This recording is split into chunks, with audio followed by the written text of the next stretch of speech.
Hey Richmond, another budget update for you. So, as we approach the end of this year's budget season, I sat down with Mayor Danny Avula to talk to him about how this budget works as a plan for our city's future. Mayor Avula, I had the opportunity to sit down with some DCAOs and city leaders and talk about this year's budget process. And in many of those conversations, the mayoral action plan came up.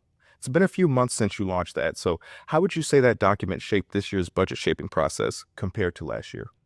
Well, super great to hear that people are talking about it. The mayoral action plan is our strategic plan. It's a clear statement of our strategic priorities. And so to hear that our DCAOs and directors are actually talking about that, they're internalizing the strategic priorities and they're organizing their budget around that. I mean, that's exactly what we want as a city.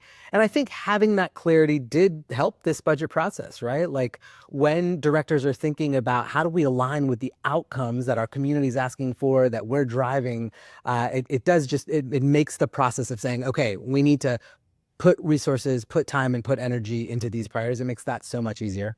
During the public hearings, residents were able to share concerns and comments about the proposed budget. And one of the topics that came up was the proposed utility rate increase in your budget.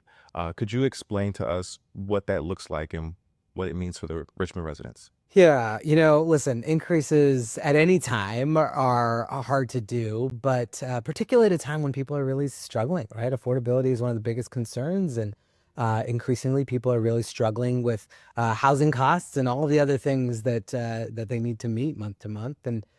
But here's the reality is that we are an aging city with aging infrastructure, and we have not invested in that infrastructure enough historically. And that's why January of 2025 happened, right? Our water crisis was a result of not putting the investment that our critical infrastructure requires.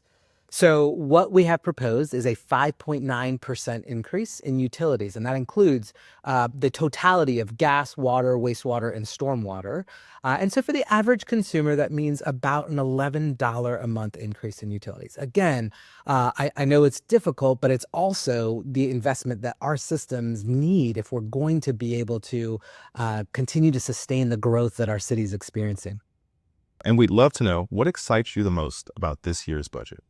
Yeah, Miles, it really has been the process, right? Like the fact that we've had a clear calendar and clear expectations. We've had robust community engagement and feedback. We've had a really productive back and forth between the administration and city council. And so typically budgets can be really contentious. And I feel like this one's really worked. And we've gotten to a place without too much difficulty of getting to a budget that we can all agree on.